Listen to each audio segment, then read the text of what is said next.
afternoon. I will call the community safety meeting to reorder or whatever. We recessed it, we're unrecessing. Minutes of from January 16th, any second? All in favor? Thanks. The next committee meeting date is March 12th at 4 o'clock here in council chambers. First item, Animal Protection Services Activity Report 2023. Mr. Bramhill.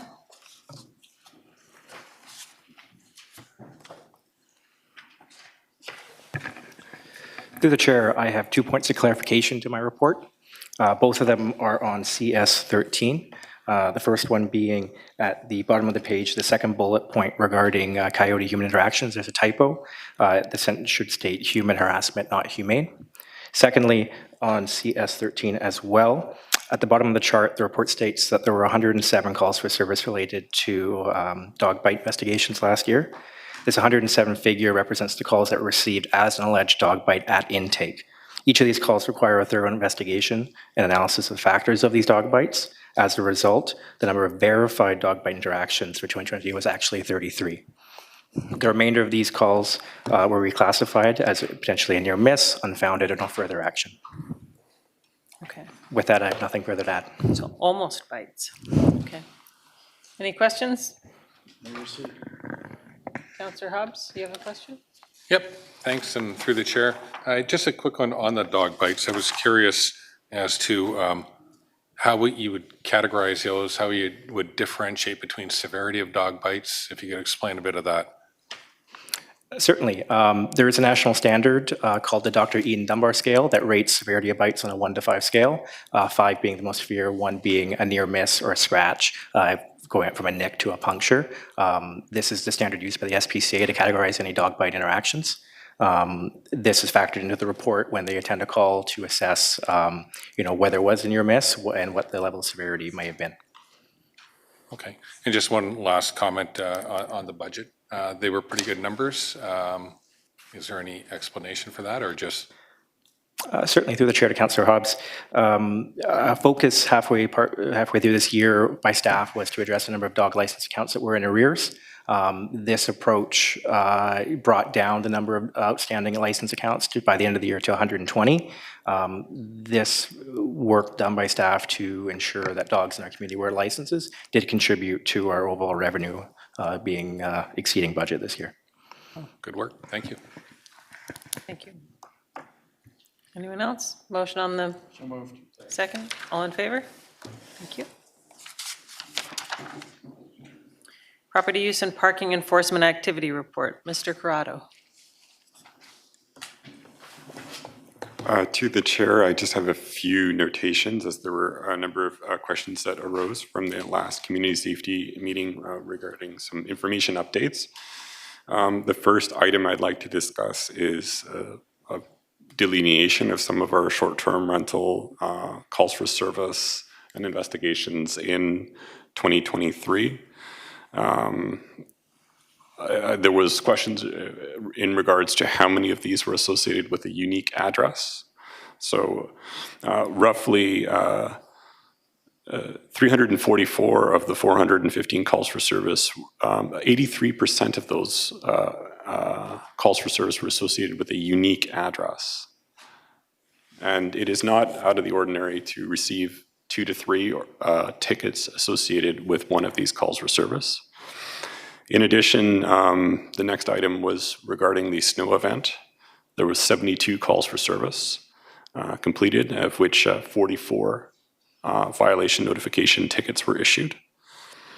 And we also received some information regarding container activity in driveways. All 4 of those locations were investigated and enforcement action was followed up and taken. I'd like to open up to questions now. Okay. Councillor Hobbs. Thanks, and through the chair. Well, first, I do want to just compliment staff for all the work they have been doing. It's a bit of a year-end report as well. So in the report, it notes a 38% increase in property use. And I also just want to mention the enforcement increases with regard to parking and soil. it's quite good. And also your budget numbers are also to be complimented. The question I have regards short-term rentals. I'm really happy with the added enforcement and added capacity that we have regarding short-term rentals. But I wondered if you could comment on or describe just some of the significant work that's got into it. What progress have we made? Maybe what are some of the significant wins that we've had? Because it's an important issue to the community and you've done some great work.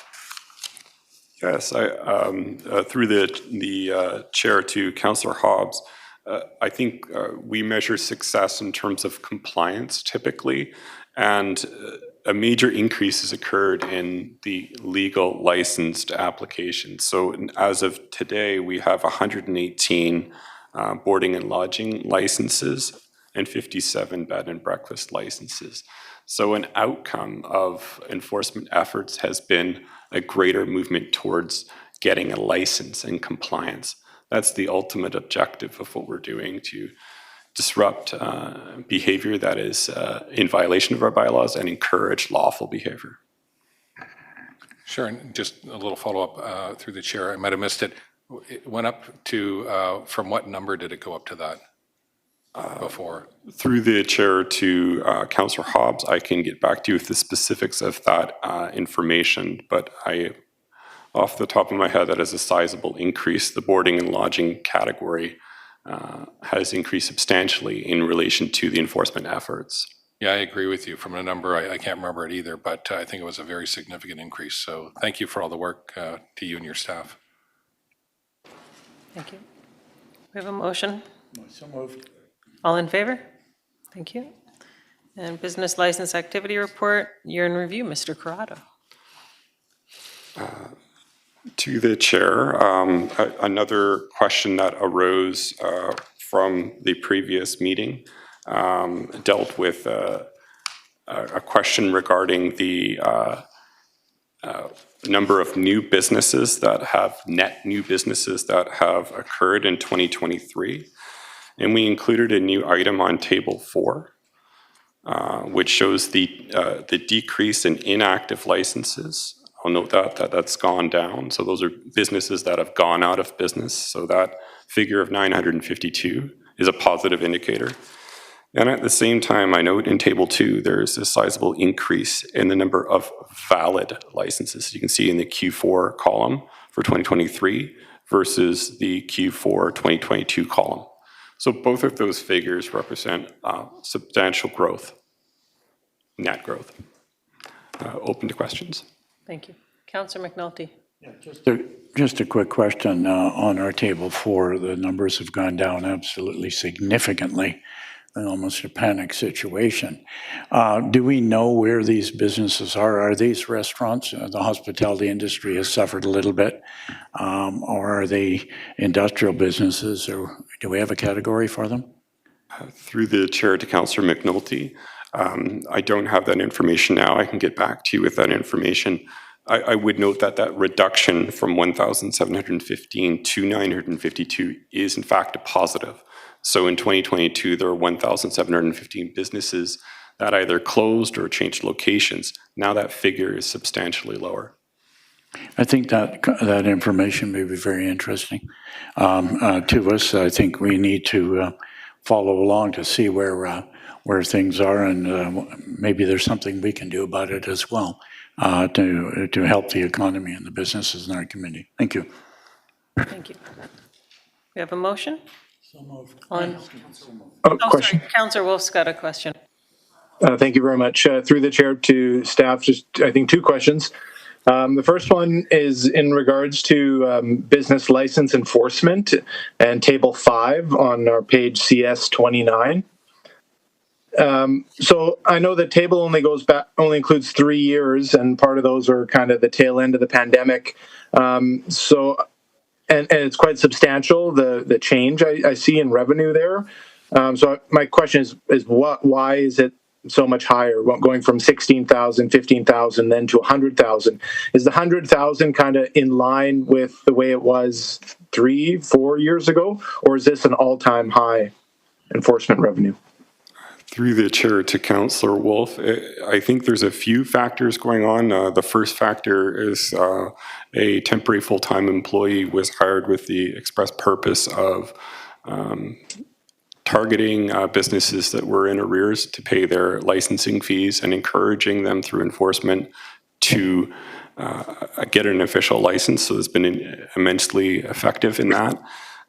Secondarily, emerging out of the pandemic, there was a slowdown and an emphasis on enforcement activity around the health-related violations. And then lastly, prior years, some of the enforcement revenue associated with short-term rentals was reported in the business license report. It now resides in the property use report. Thank you. Just to Chair, if I could ask one follow-up. I think this is a better place to ask it than the last item of the meeting, but and I know it happened. It was discovered in 2024, so it's not part of this report because this is year end of last year. But my question is about the so-called Beijing Mansion on 6100 number 5 Road. And I know council and committee here received a confidential memo a couple days ago. But could you just speak in this open meeting? Is this where it fits in as a violation of bylaws or like the business license enforcement issue? Is that how the city's pursuing this? Through the chair to Councillor Wolf, there are aspects of the investigation which could fit within this report, and there are aspects of the investigation particularly related to zoning and property use that would reside in the previous property use report.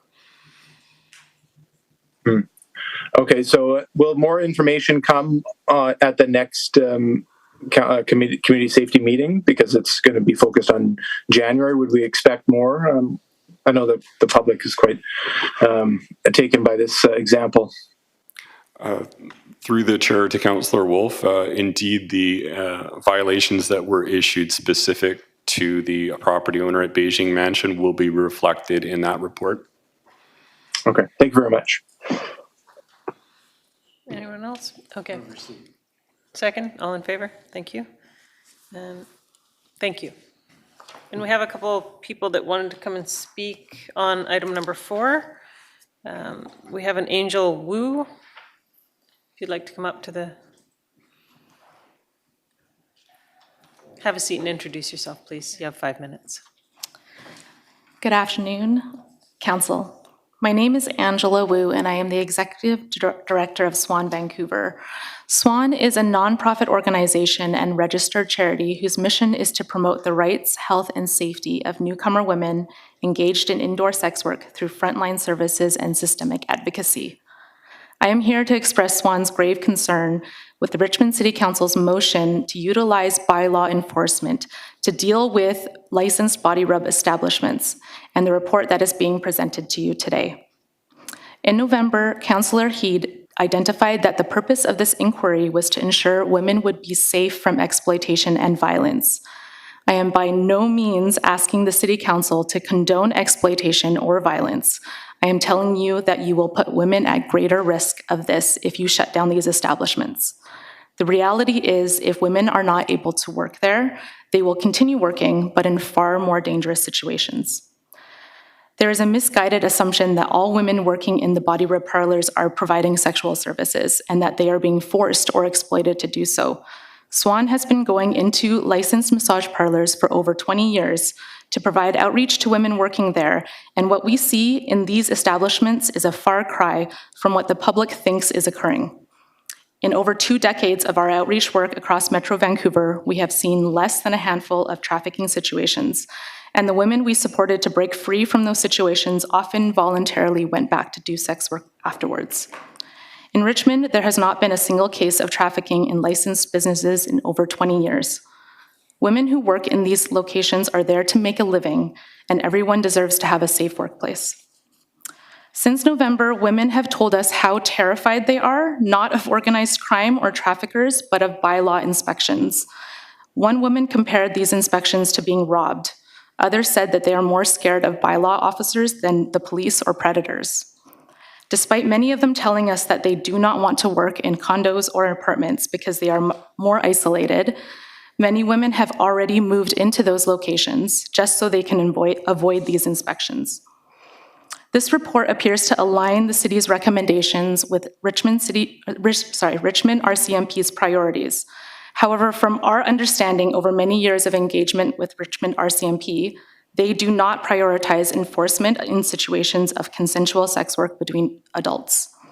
They have expressed to us a commitment to building trust with this community so that they can more effectively address violence and exploitation when it occurs. I look forward to the RCMP clarifying their role in these inspections, what they are seeing on the ground, and their enforcement priorities to both council and the public. Unfortunately, the current escalation of bylaw inspections is undoing any existing trust that the police have built with this community, and this recommendation put forward today will only create further barriers for these women to access safety and justice. Sex work is not going to disappear if you shut down these establishments, but workers are being pushed underground. It would be irresponsible to take further action before hearing from the women directly impacted by this motion. Women who live in Richmond and are part of your community and deserve the same compassion, respect, and protection as any other resident. Other municipalities, such as the cities of Vancouver and New Westminster, have moved towards prioritizing sex workers' safety. If this is also what City Council wants to protect the women working in these places, I can assure you that increasing enforcement will only cause them harm. If Richmond increases fines and continues its heavy-handed enforcement, it will not eradicate sex work. It will become notorious as the most dangerous city in Metro Vancouver to do indoor sex work. I ask the council to stop and take the time necessary to learn from the community and to review Richmond's existing policies and approach so that you can truly ensure the protection of these underserved and systemically marginalized people. There is a wealth of evidence-based information out there about sex work safety, and there are community stakeholders who have repeatedly invited you to hear their perspectives and expertise. This is not about politics or personal beliefs about sex work. What you decide to do here has serious implications for systemically marginalized women in your city. I'm extending SWAN's invitation again to City Council to hear from the women who are being impacted so that you can understand what is really required to ensure their safety. Speak with community-based organizations, read evidence-based research on safety for sex workers, and learn from other municipalities that have adopted sex work safety guidelines. Move forward instead of backwards. If you are truly concerned with the safety of these women, it is essential that you first listen to the people who are most impacted before you make any decisions that could put them in more precarious situations. Thank you. Thank you. Councillor Galanders, you have a question? I have a question, yeah, thank you, through the chair. Thanks for your presentation.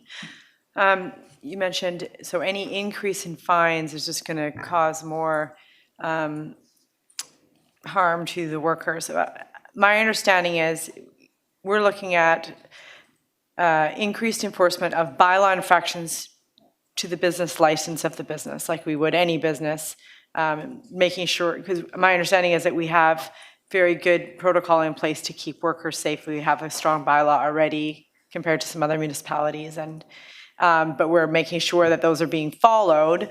So in your opinion, how would increasing the fines to the business owner have any impact on the worker when we're not going after the worker? Through the chair to Councillor Galanders, that's a good question. I would say there's a couple of things here to note is that increasing fines, and I think the rest of that recommendation was to continue the enforcement that is currently happening. That is what we're mostly concerned with, is the impacts that these bylaw inspections are having on the women. So I know that, city staff are saying they're not going in there, they're not enforcing anything on the women, and I believe that's true. However, the impact it's having on the women is that it's pushing them away from these licensed businesses where we know that it's actually safer for them to be. So I would also actually encourage City Council to actually examine the existing bylaws, because I know that they were meant to be protective measures for the women, but they are actually quite repressive and are a really high barrier for women to do this work. Just a follow-up, if I may, the chair.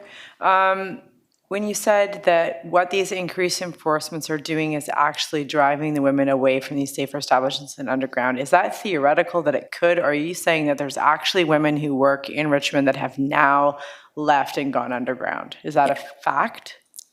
Through the chair to Councillor Glanders, yes, that is a fact. We know of women who have actually moved out of the licensed businesses and have moved elsewhere.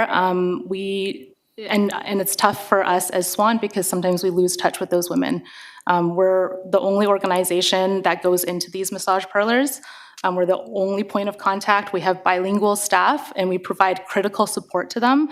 And now we're not entirely able to follow where they're going. Okay, thank you. Councillor McNulty? Yeah, just quickly following up on that, a couple of issues, and I appreciate you coming and thank you for the delegation and the letters.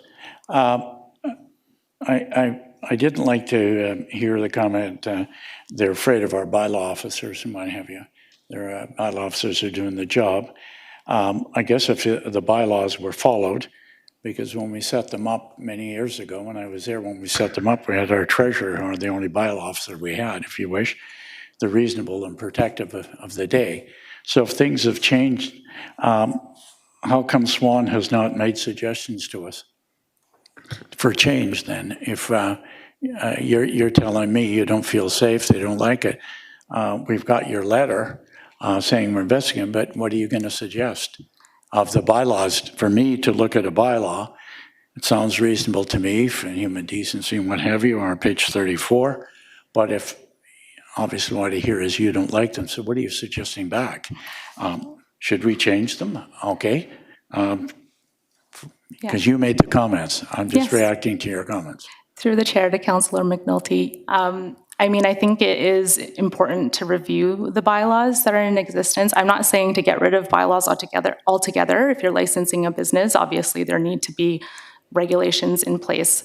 But there are other municipalities that have bylaws in place and they have bylaws inspections that are not being carried out the same way that they're being carried out in Richmond. And there are many cities that we work in. We're in 13 municipalities across the Lower Mainland. And we don't see this happening in other cities where they're afraid of bylaw officers.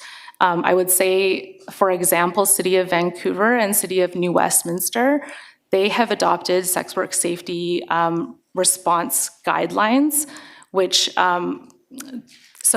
they didn't get rid of bylaws, but they have guidelines in place about how to have respectful and compassionate interactions with the women who are working in those establishments. But they're also not trying to shut down the establishments. So are you saying we don't have those that you just mentioned? Through the chair, I don't believe you do. Okay, well, And also, your again, input would be greatly appreciated, I guess is my comment. To hear from us. Great to hear you there. We want to do the best. We want to make it safe. Our people are doing it. I think we have the finest bylaw officers and police force in the whole Lower Mainland, and they're doing the job according to what we have. So the ball in wish is in your court to offer some suggestions back for consideration. well, through the chair to Council McNulty, I actually do believe that Richmond RCMP is taking a lot. They actually go in with these guidelines. The BC Association of Chiefs of Police have guidelines. And as far as I am aware, Richmond RCMP adheres to those guidelines. However, again, our concern is with the recent bylaw inspections and how they've been carried out have not been compassionate, have not built trust with the community, and they have put women in harm's way. Okay, well, we can take that under advisement. Thank you.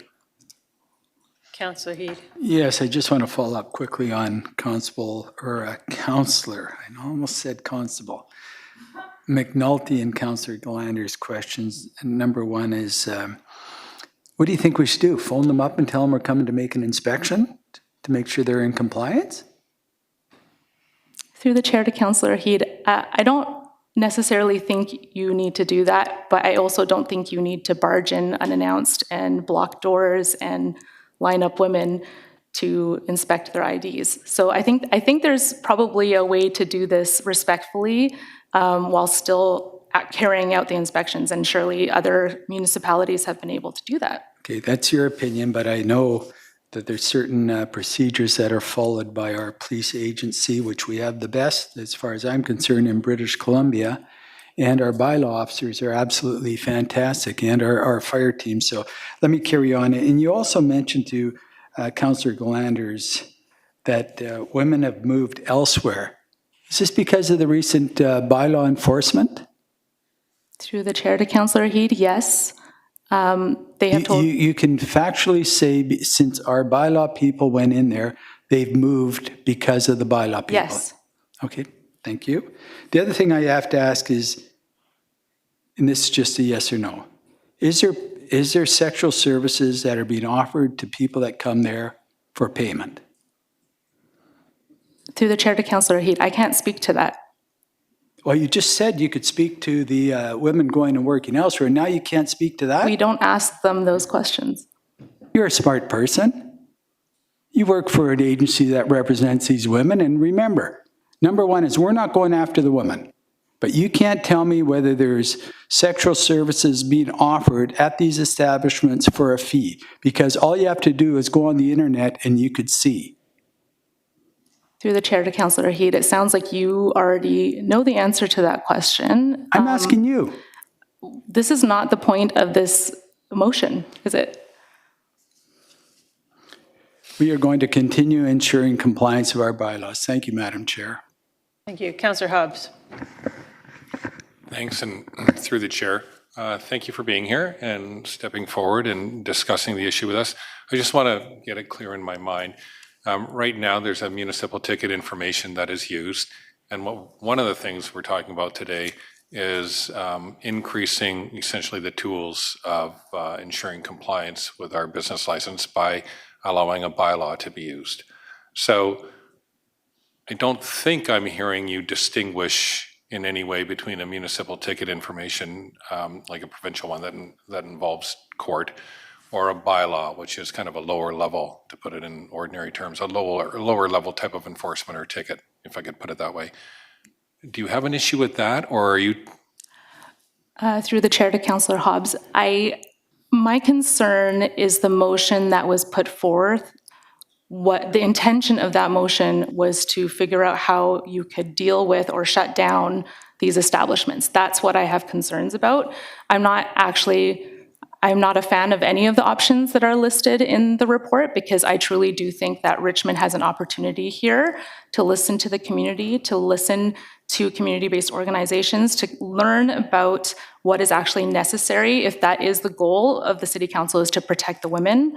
I think this is an opportunity for the City Council to explore that and find out what is actually going to do that. I don't think, increasing fines and continuing enforcement is actually going to ensure the safety of the women. Okay, sure. I'm just trying to clarify the actual mechanism. The ticket part of it was that question. I don't think it's the goal of the motion, so a bit of a difference in interpretation between us is to actually shut down the businesses, but that's my interpretation, that it's not that. You've made some comments about kind of the style of enforcement versus the police, and I am familiar with the Canadian Association of Chiefs of Police guidelines that you referred to, and they are good guidelines. But you've made some comments about bylaw enforcement, and I just wondered if you had something specific, or are you talking more of you mentioned a couple specific things, or are you talking more of a stylistic approach? Through the chair to Councillor Hobbs, I can't speak directly to specific details about what was problematic, but they were problematic interactions that happened between the women and the bylaws officers. So again, I'm not contesting that inspections need to happen. I'm contesting that they were not done in a compassionate, respectful manner, and the women truly felt traumatized after. So again, it's not about intention, it's about the impact and the effect of these inspections on the women. Okay, fair enough, and I certainly am not asking for specifics. This is not the form. All right. Thank you very much. I think I'll just close with a comment that, you know, our enforcement from our bylaws or our police officers can have different goals. I think from a bylaw point of view, it's simply to ensure compliance with the business license, and it would not be done in a way that is different, I hope, than any other business, although it is a different type of business for sure. So I think that's the goal we're trying to get to, is compliance with the business bylaws. And today, we're looking at whether the bylaw violation notice would be one of the tools we'd use for that. But thank you for being here. Thank you. Next, we have Bronwyn McBride.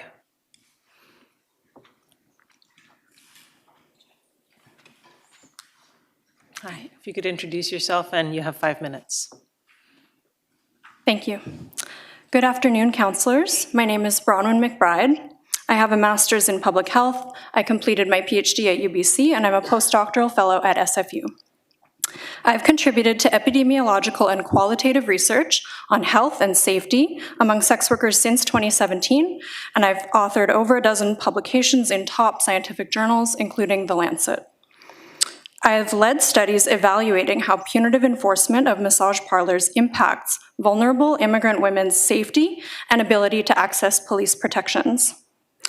As an expert in this area, I'd like to highlight the evidence-based likely outcomes of the regressive enforcement strategies being employed. Available evidence globally and my own published research from Metro Vancouver demonstrates that these approaches will undermine the safety of marginalized newcomer women.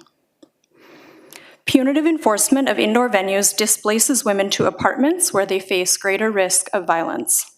My 2022 study on immigrant sex workers' interactions with police found that hostile police visits to massage parlors are frightening, stigmatizing, and undermine the financial security of women who are already economically marginalized.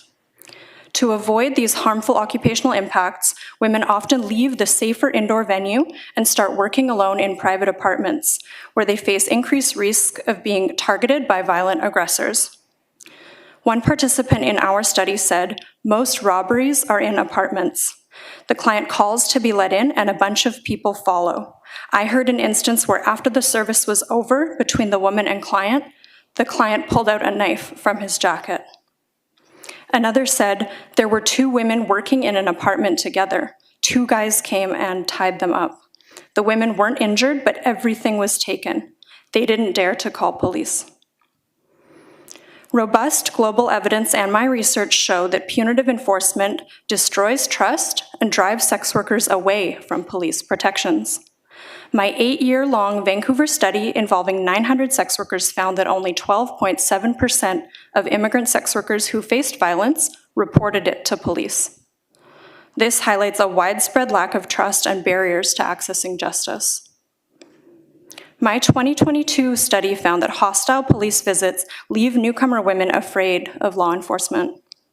In this study, fear of police was so prevalent that participants didn't call police even after facing violent armed robberies. In tandem, immigrant women's exclusion from protections is known to and exploited by violent aggressors. When the interviewer asked, "You don't know anyone who called police after a robbery?" a participant said, "No, that's why the robbers are fearless. They know that you can't call the police." Richmond RCMP's objectives emphasize building trust with sex workers, but public health research shows that regressive massage parlor raids force sex workers into an antagonistic relationship with law enforcement. Such strategies ensure that sex workers can't come to the police for support even when they face severe violence. Punitive enforcement also undermines immigrant women's access to health services. My epidemiological study involving over 250 immigrant sex workers found that fear of police inspections is statistically associated with increased barriers to health services access. This shows that fear of law enforcement can drive vulnerable women away from important supports. Finally, global evidence shows that supportive, managed indoor venues are among the safest spaces for sex work. Despite tropes about pimps, My 2020 study of massage parlor owners and managers found that 68% of owners and managers were also current or former sex workers, and 88% were women. This research shows that these indoor venues are places where women are working collectively for greater health and safety. My study found that massage parlors provide critical security supports and control over the work environment, which enables greater occupational safety for workers. The bylaw enforcement strategies currently being employed in Richmond are very concerning, as all evidence shows that they will increase violence against sex workers. These approaches further limit the options of vulnerable women, pushing them away from police assistance and towards predators who exploit their lack of protection. I hope to see the City of Richmond cease this regressive enforcement approach and take an approach grounded in public health evidence to support the safety of immigrant and newcomer women. Thank you. Thank you. Any questions? Thank you. Okay, Councillor Galanders. Hi, thanks for your presentation. We've received some letters and suggestions from people that have done work on how to stop sex trafficking in Canada, how to help give women a way out. Are you familiar with, like, does this align with the work that SWAN does and research that you've done on how some of this outreach work and knowledge can help give women a way out? Through the chair to Councillor Galanders, my research has only involved sex workers, so not women who have experience in trafficking. Sex work is consensual exchange of sex services between adults, so all of my research relates to that. Okay.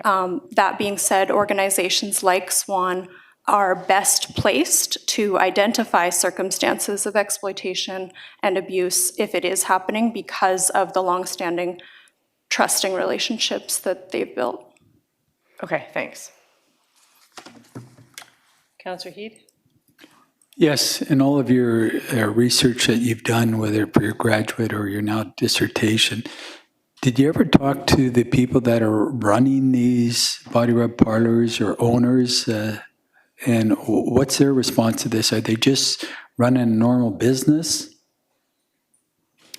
Through the chair to Councillor Heed, yes, I did do a study explicitly looking at the experiences of third parties, so venue managers, venue owners, security, and looking at the types of supports that they provide to sex workers. As I mentioned today, in my study, 68% of those venue owners and managers were also current or former sex workers, and 88% were women. So this really goes in contrast to a lot of the stereotypes that we hear about venue owners and managers, and really illustrates that these are settings where women are working collectively in a stigmatized occupation to support greater health and safety. Would you then say that most of these body rub parlors are run in that way that you just described? Sorry, could you clarify? You just described like how there were former people that were in the sex trade, and you described how they're looking after, in my own paraphrasing, the women and all that. Would you say that's how most of them are run, or some are run, or all of them? I could not, sorry, through the chair to Councillor Heed, I could not speak to all circumstances. I can say in this study of venue owners and managers, which involve venue owners and managers from working in massage parlors across Metro Vancouver, that this was how they were running their establishments, providing critical administrative and security supports that enabled control over the work environment and enabled women to work safely.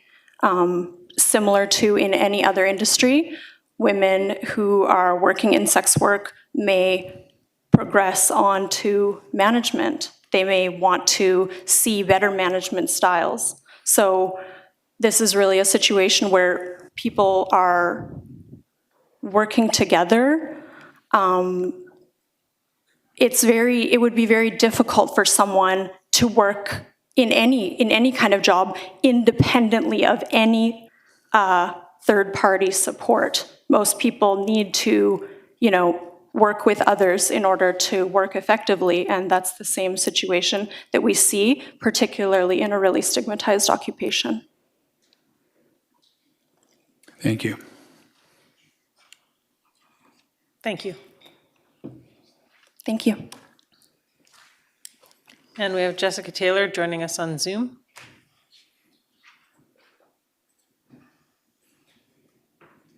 Good afternoon, Council. My name is Dr. Jessie Taylor, and I'm a resident of Richmond. I'm a health researcher and policy professional who has been working with a number of sex worker serving organizations for many years. Some of my work has specifically included people working in Richmond's body rub parlors, and I also wrote the report on COVID recommendations regarding early policies at the beginning of the pandemic for harm reduction and how to keep communities safe. As Ms. Wu and Dr. McBride explained, problems regarding bylaw enforcement and sex work is not unique to Richmond, so researchers and policy professionals have a lot of data and information about the effect of these controls. We know that sex workers' health and safety decreases with extreme measures and that there can be harassment from bylaw controls. We also know that bylaw officers, when they partner with police, historically this has led to increased fear and harassment and punitive behavior, and a decrease in trust in the municipal institutions, including police and health services, which are meant to keep us all safe. Your report fails to really mention a reason for increasing the bylaws beyond increasing efficiency for bylaw officers. I am not sure that that is a sufficient reason to increase fines or to remove some of the protections that come from falling under the provincial system with the MTIs. As indicated in the staff report, Richmond is already one of the most tightly regulated communities when it comes to the body rub licensing. And so increasing that regulation or increasing those fines without cause or consultation seems short-sighted and can be harmful to our community.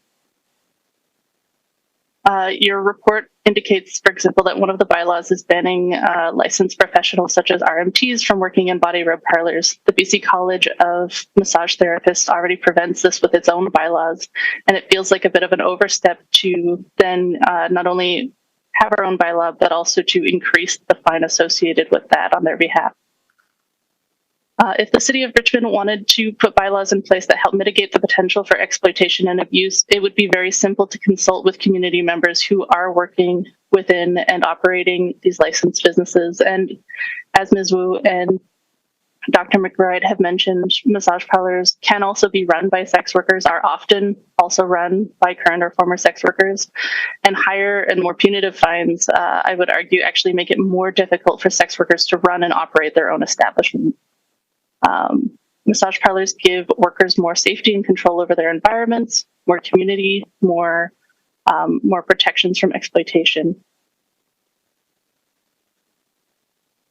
A number of resources and educational tools have been developed by SWAN and the Vancouver Sex Worker Community Alliance, and I encourage Richmond City staff and councillors to take advantage of those.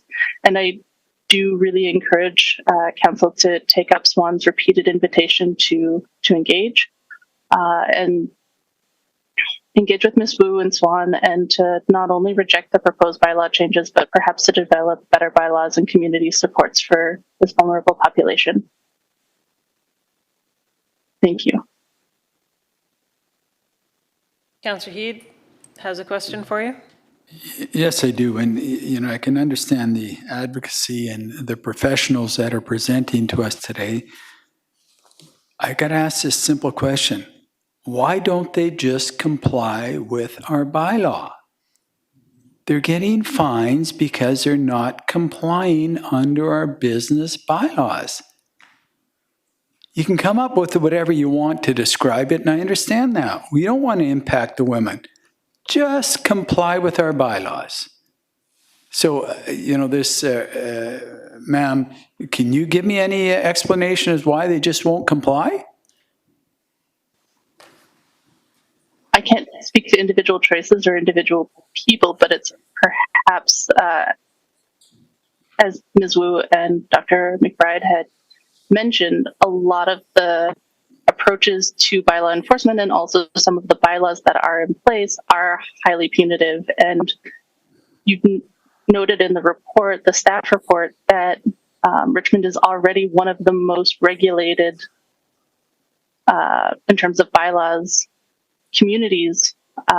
And so it's possible that they're too difficult to follow, that they're too restrictive, and that following them makes people have to make difficult choices. Thank you.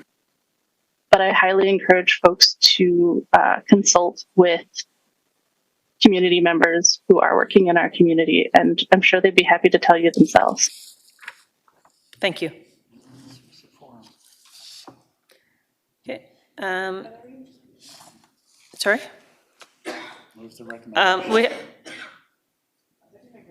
We have designated staff speakers, Mark Corrado and Ed Warzel, on the options for enforcement of escort services and body rubs.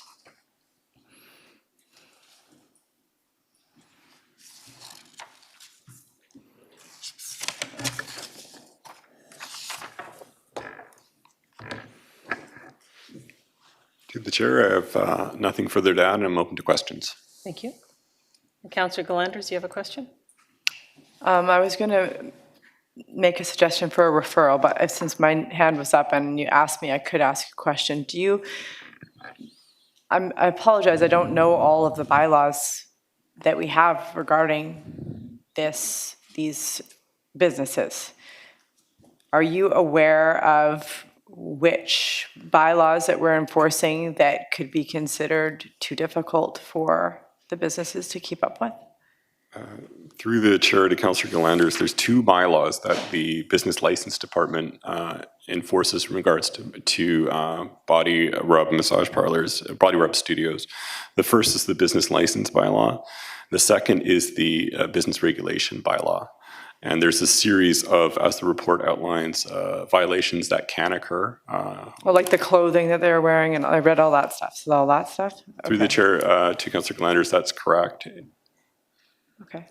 Which bylaws through the chair, which bylaws are the businesses not complying with exactly? Through the chair to Councillor Galanders, there's a series of different violations that occur in each case. One example would be not registering your employees under the existing bylaw. The operator, the owner, the employees need to register with the city.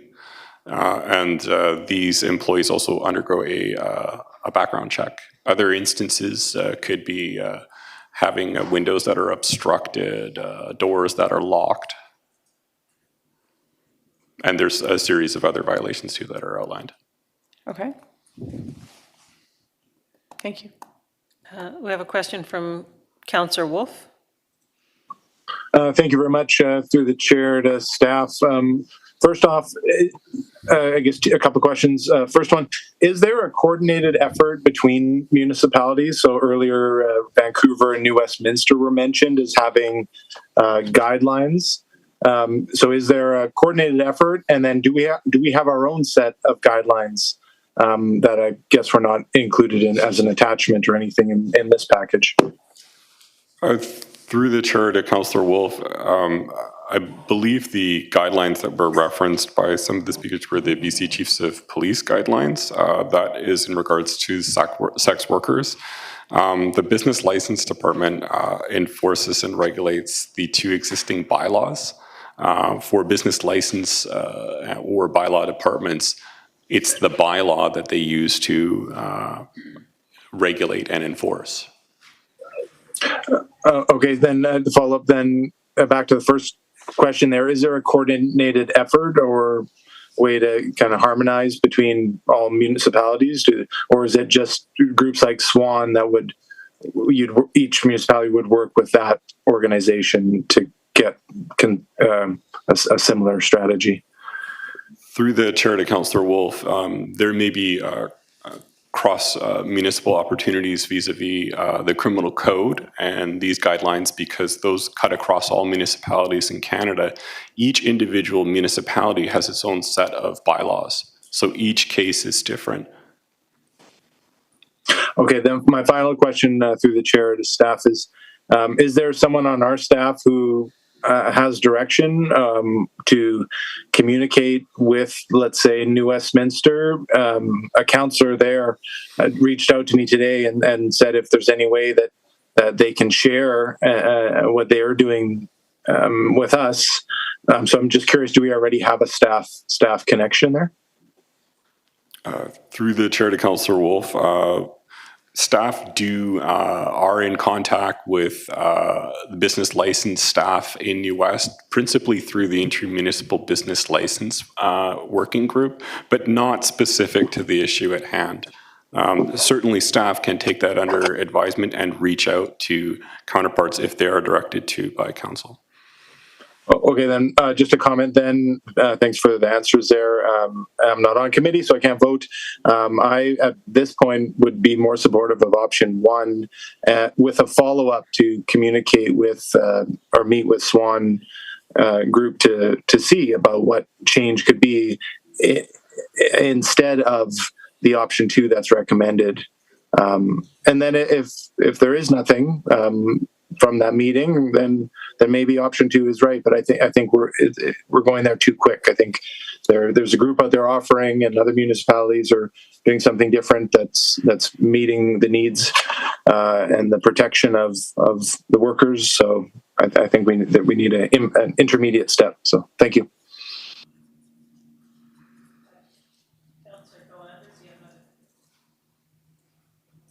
You have another? Okay, yes. With regards to the bylaw where they have to register the workers, the employees, if it was the case of somebody who is new to Canada and they don't have proper documentation or something like that, would that be a reason why they're not registering the employee, and or is there a mechanism for them to register somebody who might be like a refugee or like a legitimate person without there being backlash on that person? And is that being done in other municipalities? So that's the kind of thing I would like to do. I would also like to do a referral on, like Councillor Wolf was suggesting. Through the chair to Councillor Galanders, I can't speak to the specific protocols of other jurisdictions vis-a-vis the registry. What I can say is, in the hypothetical that you just gave, if someone was in Canada illegally and was working, that admission alone could be problematic for them. I am not aware of any such scenarios that you've given that our staff have encountered. And nor are we in the position where we would be looking for that. That's the jurisdiction of CBSA and immigration. We're strictly here to enforce our bylaws.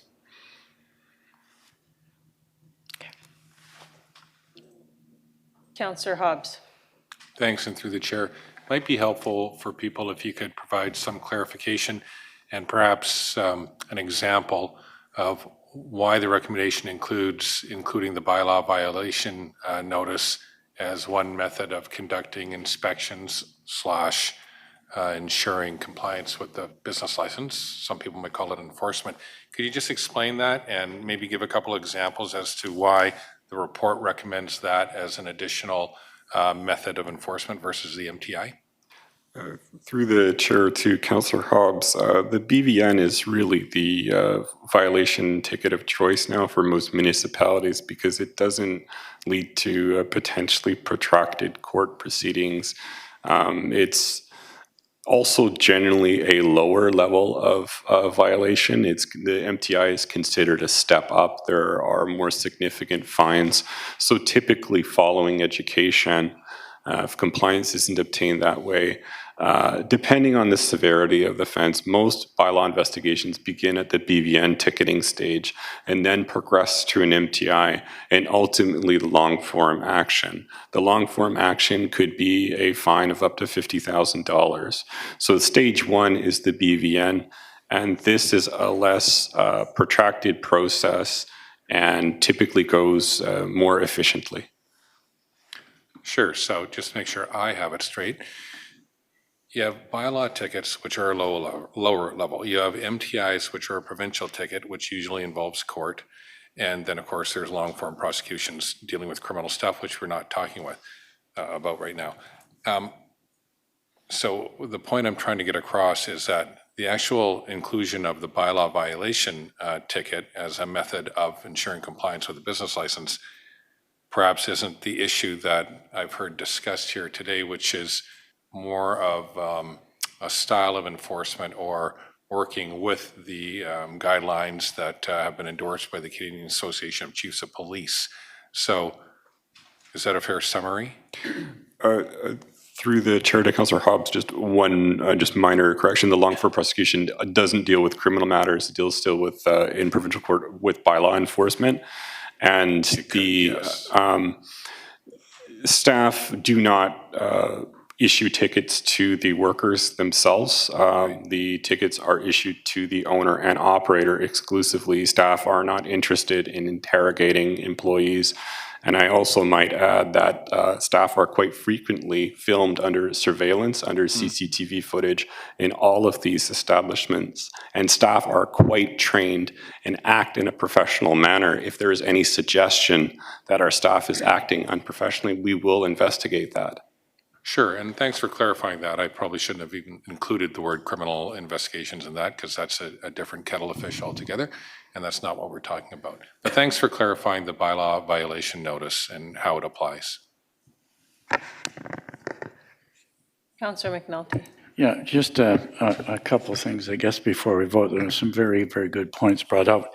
On page 34, it says amendments were required to the four bylaws to enhance effectiveness, etc. I haven't seen the bylaws, so I don't know what the bylaws are for those changes. On page 35, it says under this regime, staff will continue to monitor, perform enforcement, collect data, and report findings. Well, I've never seen a report from staff on any inspection. Many years ago, when we started this, we used to get a report every time something is. We do get them for liquor violations. Every time somebody goes beyond 4 o'clock in the morning, you write a report and bring it to council. So why don't we get that kind of communication?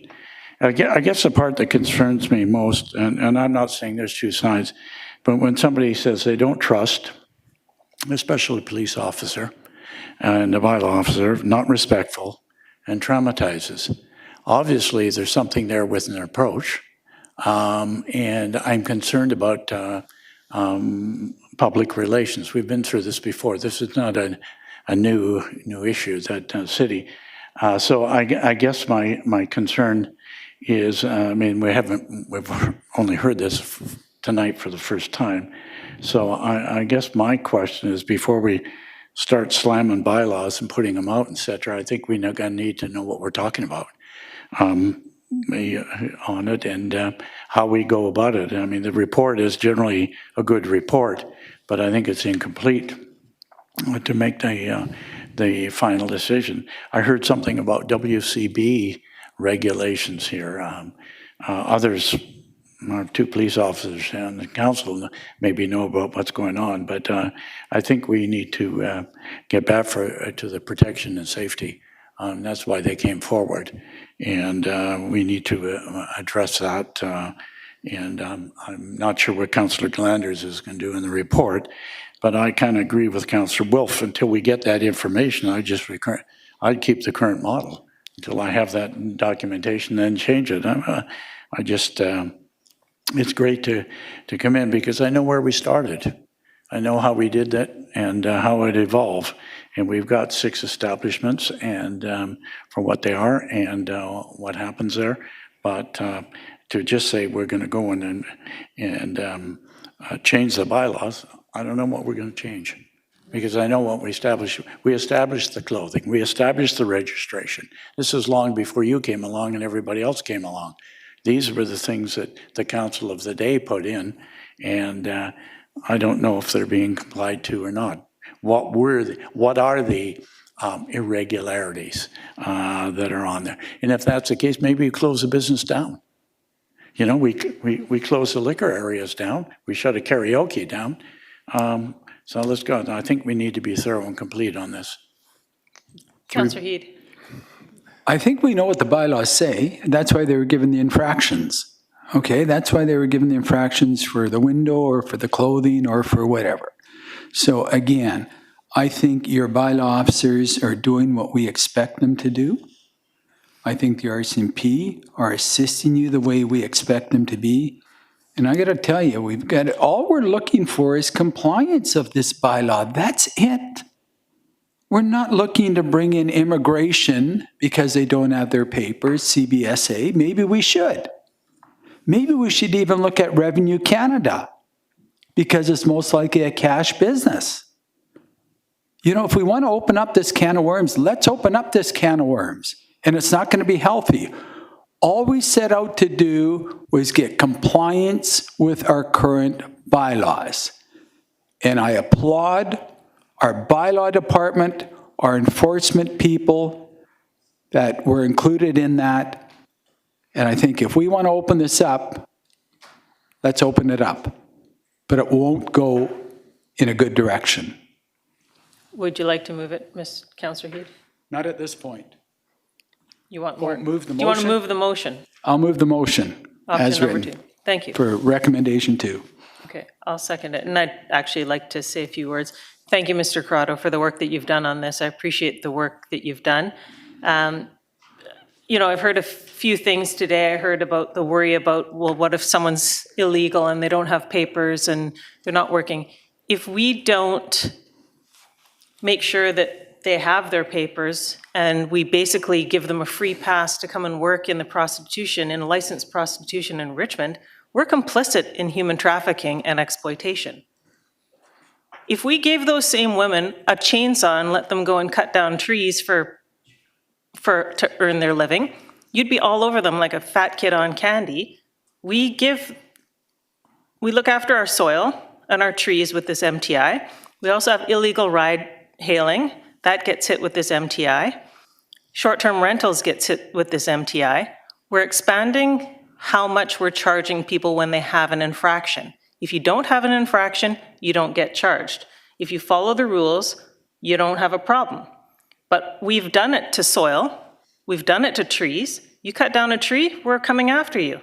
If you have somebody working in there that doesn't have papers, we don't want them working in Richmond. We're not giving them a free pass to come and be exploited here in Richmond and to be human trafficked in Richmond. There are other jobs you can get. We have other avenues. We have other supports that you can get.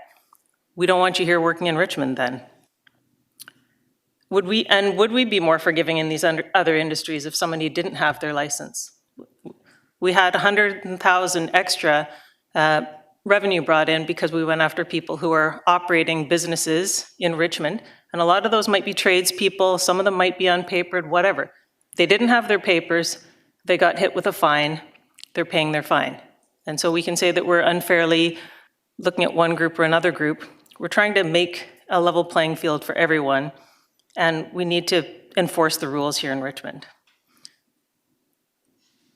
We also don't want to say that women deserve less than anything else, than our soil and our trees and anything else, that we aren't looking after where they're working and that we're not aware of what's happening. We want to be in there, we want to know what's happening, and we want to be controlling that. The fact that we've even licensed this in the first place blows my mind, but here we are. So we have a motion. I'm going to call the question. All those in favor? Sorry? Oh, Laura, Councillor Glanders, you wanted to?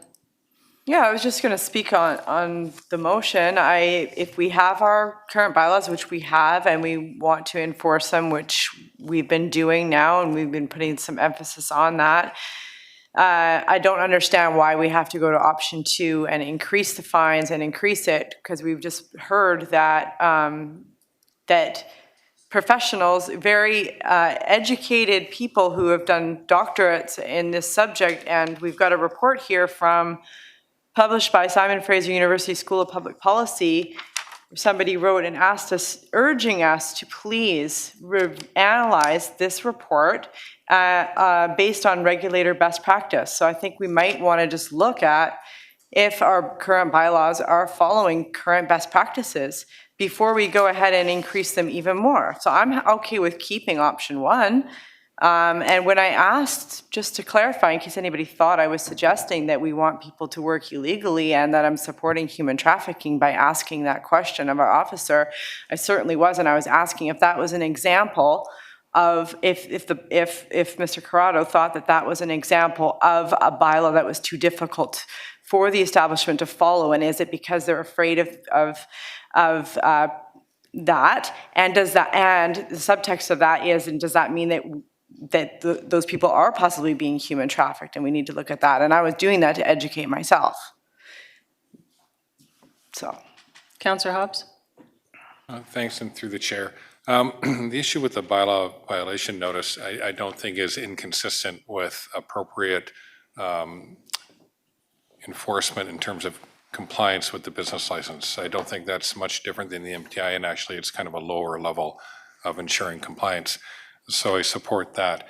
I think part of what I heard today is ensuring that whatever practice we have, whatever bylaw we have, is consistent with the guidelines associated by the Canadian Association of Chiefs of Police, which I've read, and I do support those guidelines. So I think that's a fair comment, and we can look at that and take that under advisement in what we do. So thank you, and through the chair, I will be supporting the recommended option today. Thank you. Thank you. Call the question. All those in favor? Any opposed? Councillor Galander's in the opposition. Thank you. Item number 5, Richmond Fire Rescue Monthly Activity Report. Chief Wishlove.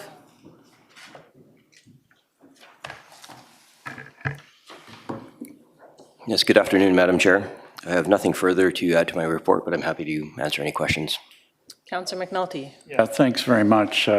Just to the men and women of our department, kudos on the way they handled the fire down the Super Grocer. I think it was absolutely an outstanding performance by all, and I don't know if people realized, and the fire department surely did, that the remaining of the block to the south was built back in 1960, and it was nothing but dry wood. And all we needed was a timber on there, and the whole place would have gone. We'd had a fire of 1918 in Steveston again. So kudos on that. I just have a question, if I may, and we're dealing with it tonight, obviously. When you go on there, and I saw some stuff going back and forth today, you head out for a incident, and the overdoses on our page 45, do you categorize those as the medical issue was drugs? You had to administer somebody that was on an overdose or anything like that. You have opioids, mixed alcohol, unknown, and there were 27 incidences. But I guess my question is, do we quantify what type of incident it was that our men and women went out to deal with to begin with? And, in terms of metrics, you had to administer Naloxone or whatever. How many times did you do that? You know, I wonder, have we done that, or do you have that information? Through the chair to Councillor McNulty, we do have that information. When our crews go and attend a call that somebody is unresponsive, if during the primary assessment or the primary survey, it's determined that the unconsciousness is due to an opioid or a medication overuse or overdose, we administer naloxone. Often, when we are on scene in concert with the paramedics from BCEHS, and they may administer the naloxone, in which case we would not record that in our records management system. So the naloxone is not an automatic for every one of these calls. No, I know that, and that's why I'm wondering if we have a category, we administered it as a drug incident, but in this case, we had to do that, and whether there was a column for that information. I think it's important, the public knowing, because as you well know, we're dealing with some issues in the community, and I think metrics are extremely important. I don't know how other committee members, but I think it just reinforces what we're having a discussion on right now, to know the situation, to say, and where was it? You know, was it in the park, or was it in a home, or where, you know, that, I know I'm not asking to do a lot of administrative here, but I think that's the kind of metrics we should be having and quantifying, given, in my opinion, the increasing drug use. It's not going down, it's going up. And I think everybody has to realize that. And why it is, I don't know. But anyhow, okay, thank you. Councillor Hobbs. Thanks, and through the chair. Thanks for the report. Lots of good information as always. Just on page CS 39, and again, touching on the metrics, the same area that Councillor McNulty just talked about, different category, but when you're talking about the social media that you're involved with now, can you just describe a little bit of the stats that you might have on that? I mean, not just followers, but it's a really good idea, and I'm just wondering how you're tracking that. Certainly, through the chair to Councillor Hobbs, we do track a number of our statistics on how many people we reach through social media, through any of our channels, and as well on how many people touch our public-facing website. And there's an addition, of course, or a difference between last year to this year, of course. We're taking a look at some stats that were just in from this month. Between Instagram and Facebook, which are our two main channels that we broadcast prevention information, we have just over 4,000 followers divided up between the two channels who regularly watch our outputs. As well, any interactions on the website content. We've had about a 14.5% increase so far this year compared to hits from last year on the Instagram, and as well a 156% interaction increase in the Instagram channels as well. So our presence is growing socially, or from a social media perspective, and so we do track those metrics. Yeah, it's pretty impressive, and it just leads into the second thing I just wanted to touch on, which was the repurposing of the fire truck for your outreach team, who are doing a fantastic job, and you've got the number of events there that they've attended, so that's great. Just through the chair, a couple other things, if you will. On the bottom of page CS 40 was another thing that I thought, another initiative that I thought was really interesting. And if you could just maybe elaborate or comment on it, because what I thought of when I read that, and that's the probability scores in terms of buildings. And I wondered, oh, well, how are you doing that? Like, is it all physical inspection? Is it like a records check of when things were built, you know, based on the codes of what the electrical codes would have been back then, or something like that, or sprinklers, that kind of thing. So this sounds quite innovative. And so could you just explain that a little bit, and how is it done? How do you do that? Certainly, through the chair to Councillor Hobbs, it is incredibly innovative, and the metrics and the data that we investigate and compile in order to determine risk of a property. There are many, many factors of the age of the building, the type of construction, the type of fire protection systems in place, how many calls for service our crews attend on an annual basis. That would drive a difference for us in how we view the building as a risk. When I say risk, it simply determines if we consider through the comprehensive metrics that there's the risk of a fire occurring in that property. If that risk is on the higher end of a scale of 1 to 10, we will increase our inspection rotation frequency on that property with physical inspections. If the risk is lower, we look at other methods of conducting our inspection regulatory process, and perhaps a self-inspection process, a less frequent inspection. and that kind of thing. The tool that we feed all of those metrics into is unique. It is fairly recent. Richmond Fire Rescue took ownership of a version of that not quite 2.5 years ago, and with the support of Community Safety Administration and the information technology folks in the city, we put it together, made it work, and did a test run that first year, and now we're in the third year of the metrics informing our inspection rotation. And so what we learned between last year and the year before was that by highlighting the higher risk properties and focusing our inspection efforts on those in a physical inspection, we were able to reduce the potential of fires in those buildings by 24%. Yeah, that's an excellent initiative. And that leads me to another one on page 47, when it's the kind of food truck inspection process, I think. And, you know, I looked at that at first and I wondered, well, how long have you been doing it? I'm not sure. And what I really wondered about was what would be the uptake on that from food trucks, because, you know, there are people working hard trying to make a living, and it's tough business, tough economic times. And so could you just explain how that's done a little bit and what has been the uptake? Because it's more than just Richmond. I can. Thank you. Through the chair to Councillor Hobbs. This program is a number of years into its progress now. And so initially, staff from Richmond Fire Rescue, specifically from our prevention branch, noticed that upon inspections of mobile food vendors or food trucks, often there was minor violations from either the BC Gas Code or from a fire safety perspective. Those are basically kitchens on wheels, and so they have heat, fuel, oxygen, all the things that can lead to a fire.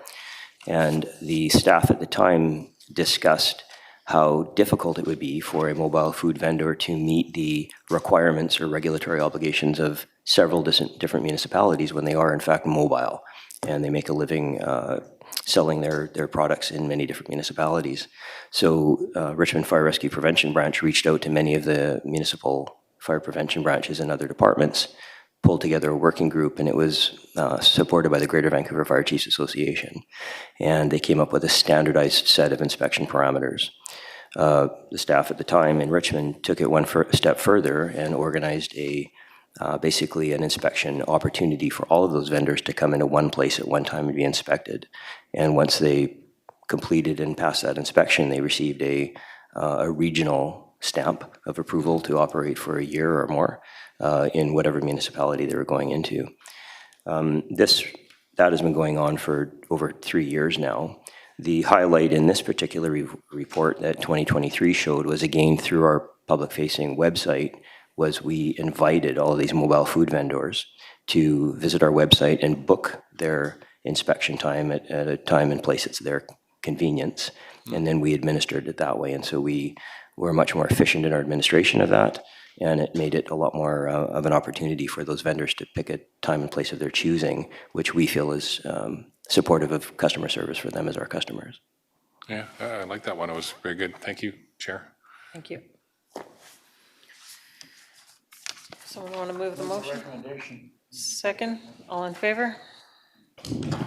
And Fire Chief briefing, anything else you want to add? Thank you, Madam Chair. Just in reference to the fire event that happened in Steveston at the Super Grocer, with the good work that's been occurring through staff from our department, the rest of the city, and as well cooperating with the owner and the remediators, we expect that the building to be fully removed and any further hazards removed within the next 2 weeks, which in our experience is actually quite efficient and will help get the community back into its normal state of business at the time. So.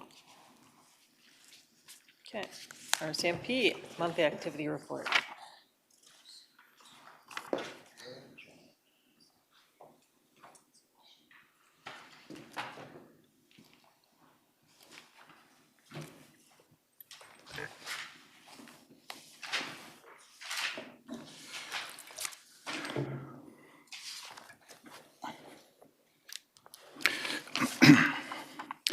Good afternoon, Madam Chair, councillors, members of the staff. I have nothing to add to my report, but I welcome any questions and comments anyone may have. Councillor Hobbs? Yeah, a couple questions. Because because it's kind of a year-end report as well. So thanks for the report and the information. A couple of quick comments too. Good to see the counterattack was out again this year, because I had a number of people asking about that.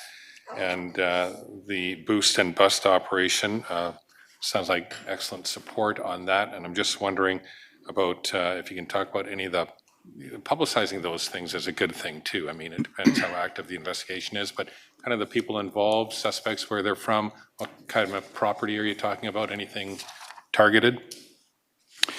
Through the chair to Councillor Hobbs, pardon me. Boost and Bust is one of our initiatives to target rise in retail theft. Last year, we implemented this program sometime in the summer months, and we were able to hold 3 Boost and Bust operations last year, and they were quite successful, working with our loss prevention officers, and some of these operations were also in conjunction with our partners with VPD Transit Police. So the 3 that we did last year, it resulted in 40 arrests of shoplifters, and within those 40 individuals, 8 were arrested for outstanding warrants, breach of conditions, and 27 of those individuals were from outside Richmond, 12 were from Richmond, and over $7,000 worth of goods were recovered. That is just as a result of the Boost and Bust operation. Just recently, our property crime unit investigators were working a proactive initiative in the mall, and they were able to apprehend suspects who had committed shoplifting and recovered $16,000 worth of merchandise. So we have communicated this messaging to our community and will continue to do so. I know that retail theft, shoplifting is on the rise, not only in Richmond, but across North America, and we are not immune to it. In reviewing the stats, I've noticed that in the year 2022, Richmond averaged somewhere between 2 to 3 shoplifting incidents a day. And last year, it increased to somewhere between 3 to 4 incidents a day. So that has, that's the difference between 2022 and 2023, which is reflected in this report. We will continue to remain vigilant and proactive in our enforcement efforts with Boost and Bust, and we have doubled those operations for this year. And in addition to those operations, there are other proactive measures that are also being taken to target prolific offenders, working with our businesses, business partners, conducting those outreach efforts. So yes, just to go back to your point, Councillor Hobbs, so it is something we have showcased to the public, and we'll continue to communicate and display those results to our community. Great, thanks. And through the chair, I know we've had a long meeting, so just a couple other quick questions. When it gets to the mental health arrests, do you have any comment on how many of those can be divided up between, like, in the public, street arrests, versus perhaps at home when you're called for whatever type of incident might happen in a house or a residence? Through the chair to Councillor Hobbs, you're referring to the 93 apprehensions that are mentioned in this report. Certainly, I can comment on that. The 93 incidents that we had, approximately 70%, about 62 of them, were in private residences. About 20% were in the public area, and about 10% were in businesses or commercial areas. Well, what I can further report on that is that of the 93 incidents under the Mental Health Act, as you know, there are different authorities, Section 28, Form 21, and Form 4. So Section 28 is the police officer's ability to apprehend someone when they deem that they are at risk to themselves or others. So we had about 75% of those files. And then there's Form 21, where the Director of the Mental Health Act issues an order for the police to apprehend an individual. So we had about 20% of those. And 4 incidents, about 5%, were Form 4, which were involuntary. So that's kind of the breakdown of those 93. So about 63 were in residences, 19 in public areas, and about 11 in businesses. Okay, well, thank you. And just, I'll wrap up quickly through the chair. Just 2 other things that kind of jumped out at me. The robbery section there, just a little clarification. Are those robberies involving commercial premises? Are they persons, or are they street? Are they random? Any element of planning in those? Just a quick comment on that. Yes, thank you. We did have 6 robberies in the month of December. And 7 individuals were identified, and in one group, it involved 4 young people aged from 16 to 17 years old. And in that incident, they had stolen clothing from a victim. There was one stranger-related incident where an individual was hit from behind and their purse was stolen. But all of these robberies, happened mostly outdoors, and there was only one stranger-related. The last one that I mentioned, where the purse was stolen, there were no suspects, witnesses, or any video that was identified, but this investigation is still ongoing.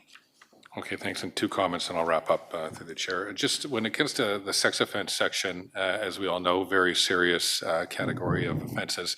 I think it could be helpful perhaps to break it down, because everybody might not realize, but there's more than one level to sex offense, and goes from the less serious to the more serious, and that would probably be helpful to know. And the last comment I wanted to make was just noting the volunteer hours and everything that they've done in various areas of volunteer work for the detachment in Richmond. It's crucial. Like, it makes such a difference to the community, and I just wanted to acknowledge that. Thank you, Chair. Thank you. Thank you. I have a question for you, Chief. For the CAR 80 program, what are the hours of day of coverage for that? To the chair, CAR 80 works 10-hour shifts, and I'm quite sure they work 10-hour shifts, and they usually start around 9, 10 in the morning and finish around 8. I'll have to get back to you whether it's 10 or 12 hours, but it's one or the other, but it's usually day shifts. Okay, because if you could just send us a memo or something on it, because anecdotally I heard that apparently we could have full coverage if there was an additional $70,000 in the budget. So I'm curious to find out if there's any validity to that comment, and if there's a recommendation one way or the other. Thank you to the chair. That is something that's being considered to expand the coverage for Fox 80, and which will definitely be very beneficial to individuals who are facing the mental health issues here in the city. Okay, thank you. Thank you. All right. Second, all in favor? Okay, and briefing, anything to add for your briefing? Nothing to this time, thank you. It's all over, is it? Okay. Manager's report? No manager's report? Okay.